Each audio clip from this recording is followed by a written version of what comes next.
Let's talk about something we didn't expect to see anytime soon. Falling rents in BC. That's right. After years of skyrocketing prices, there's finally some relief in rental market. For example, two-bedroom apartment in Surrey that was renting for $2,200 in mid-23 is now listed for $2,000. It's a small drop of 200, but a trend we haven't seen in years. So what's causing this shift? And more importantly, how long it will last. If you are new to my channel, my name is Jas Oberoi and I'm a real estate agent, investor and a serial entrepreneur. I went from working as a server to owning multi-million dollar worth of real estate portfolio in just 8 years. In my career, I have helped hundreds of my clients buy over 900 million worth of real estate using tried and tested strategies, and I am here to share those tips with you on this channel.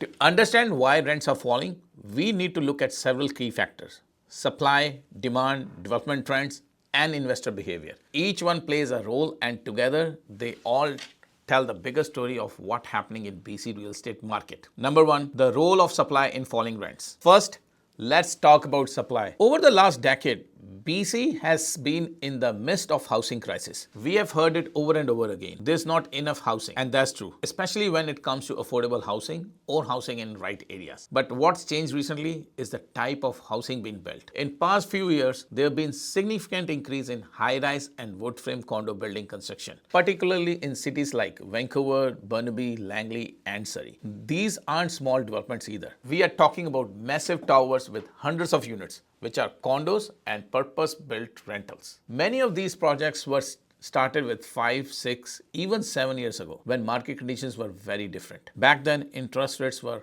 historically low, construction costs were more manageable, and government policies were actively encouraging developers to build more housing. Now, fast forward to 2024, and these units are finally hitting the market. Thousands of rental units and condos have been completed, and all of a sudden, we are seeing an influx of available housing. For example, in Metro Vancouver alone, nearly 10,000 new condos units were completed last year, a record high compared to 10-year average of 7,000 to 8,000 units annually. This surge in new supply has created competition among landlords and developers, which is pushing rental prices down. Number two, investors flipping to renting. Now let's talk about investors. For years, buying pre-construction condos was a guaranteed money maker. Investors would buy units before construction began, often at a lower price, and by the time the building was finished, the value of the unit would have skyrocketed. They could sell it for a huge profit, no problem. But that game has changed.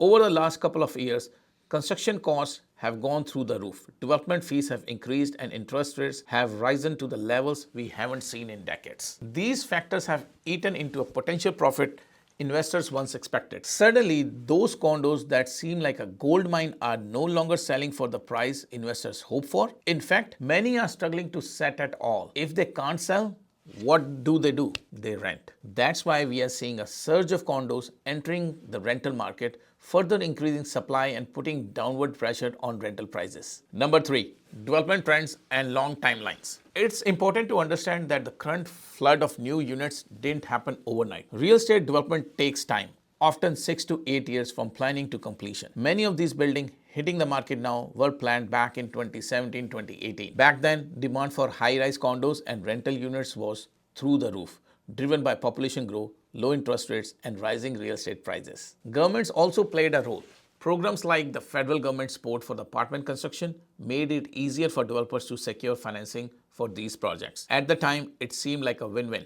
More housing for growing population and profitable opportunities for developers and investors. But the economic landscape has changed dramatically since then. Rising interest rates have made borrowing more expensive, construction costs have surged, and population growth is slowing. These factors are reshaping the market in ways developers didn't anticipate when these projects were first conceived. Number four, shifts in population and immigration. Speaking of a population growth, this is another key factor.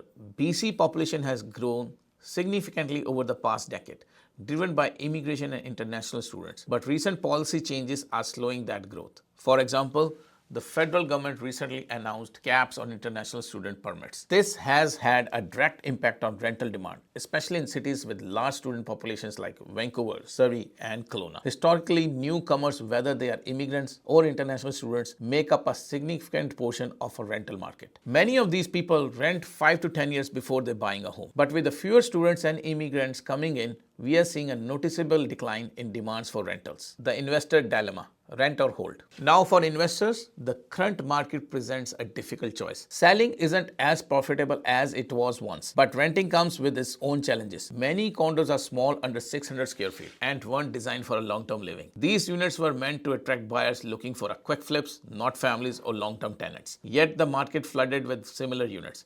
Investors have little choice but to rent them out. And because these investors need to cover their carrying costs, mortgages, strata fees, property taxes, they are competing furiously to fill vacancies.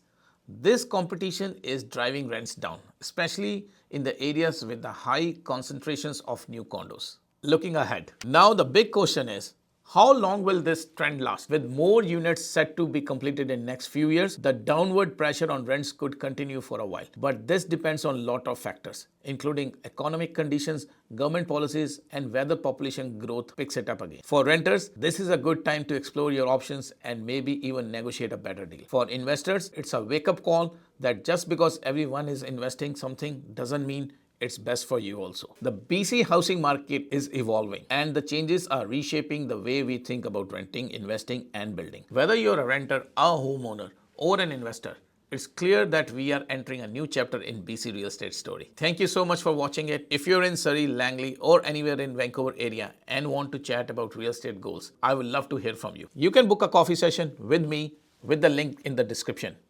Until then, I will see you next time. Take care.